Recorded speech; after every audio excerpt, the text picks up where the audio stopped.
السلام علیکم ورحمۃ اللہ وبرکاتہ۔ آپ لوگوں کے سامنے ہمارے پیارے آقا صلی اللہ علیہ وسلم کا ایک پیارا فرمان بتاؤں گا۔ آرام سے پورا سنیں اور غور و فکر کر کے دیکھیں، کیونکہ آج انسان غفلت میں ہے، یا بار بار اسے دھوکا ہو رہا ہے، یا بار بار اس پر مصیبتیں آ رہی ہیں، تو گویا سمجھ لو کہ نہ اسے اللہ کی ذات و صفات کا یقین ہوا، نہ حضور اکرم صلی اللہ علیہ وسلم کی زندگی کی پہچان ہوئی۔ میں آپ لوگوں کے سامنے ہمارے پیارے آقا صلی اللہ علیہ وسلم کا ایک فرمان بتاؤں گا۔ ترمذی کی روایت ہے، حضرت ابو ہریرہ رضی اللہ تعالیٰ عنہ اس حدیث کے راوی ہیں۔ ہمارے پیارے آقا صلی اللہ علیہ وسلم نے فرمایا، آخری زمانے میں کچھ ایسے لوگ ظاہر ہوں گے جو دین کی آڑ میں دنیا کا شکار کریں گے، بھیڑیے کی کھال کا لباس پہنیں گے تاکہ لوگ انہیں یہ دیکھ کر سمجھیں کہ یہ دنیا سے بے رغبت ہیں۔ ان کی زبانیں شکر سے زیادہ میٹھی ہوں گی، لیکن دل بھیڑیوں جیسے ہوں گے۔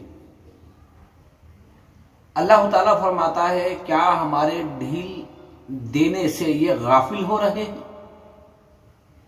اللہ اپنی قسم کھا کے کہتا ہے، مجھے اپنی قسم ہے، یہ نڈر ہو کر میرے بدلے میں میرے بندوں کو جو دھوکہ دے رہے ہیں، میں انہی لوگوں میں سے ایسا فتنہ کھڑا کروں گا کہ ان کے عقل مند لوگ بھی حیران پریشان رہ جائیں گے، اور انہی لوگوں میں سے ان پر ایسے لوگ مسلط کروں گا، انہیں طرح طرح کی تکلیفیں پہنچائیں گے۔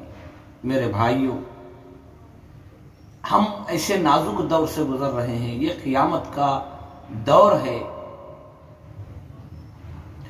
اگر کوئی ہمارا ایک رہبر ہے، کیا ہم نے کبھی اسے پہچانا ہے؟ اگر ہمارا کوئی رہبر ہے، صرف اس کی نگاہ ہمارے زیب تک ہے، اگر ہمارے دسترخوان تک ہے، تو سمجھ لو یہ رہبر کی آڑ میں یہ ہمارا آخرت کے اعتبار سے دشمن ہے۔ ہاں، اگر کوئی رہبر ہمارے ایمان پر اس کی نظر ہو، ہمارے اعمال پر اس کی نظر ہو، ہماری آخرت پر اگر اس کی نظر ہو، اگر وہ ہمیں برا ہی لگے، لیکن یاد رکھو میرے بھائیوں، وہی ہمارا سچا رہبر ہے، جو ہماری آخرت کی فکر کرنا جانتا ہے، جو ہماری آخرت کی فکر کرتا ہے، ہمارے ایمان کی فکر کرتا ہے، ہمارے اعمال کی فکر کرتا ہے، وہی سچا رہبر ہے۔ اور وہ رہبر جو ہمارے زیب پر خیال رکھے، ہمارے زیب سے تعلقات رکھے، ہمارے گھر دسترخوان تک تعلقات رکھے، ہماری آخرت کی فکر نہ کرے، تو سمجھو دین کی آڑ میں یہ ہمارا دشمن ہے۔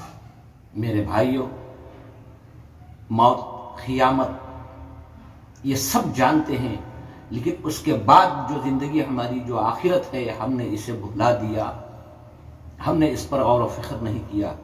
دنیا کی ہر چیز کو پہچانتے ہو، پہچاننے کی کوشش کرتے ہو، جاننے کی کوشش کرتے ہو، اور جس مالک نے ہمیں دنیا میں بھیجا، اس مالک کو پہچاننے میں ہم نے بہت بڑی لاپرواہی برتی۔ دعا کرو اللہ سے کہ اللہ ہمیں سچے رہبروں کے ذریعے سے ایک اچھی بہترین زندگی اور آخرت بنانے کی ہمیں توفیق عطا فرمائے۔ اللہ سے دعا ہے، اللہ ہم سب کو بھی دین کی صحیح سمجھ عطا فرمائے۔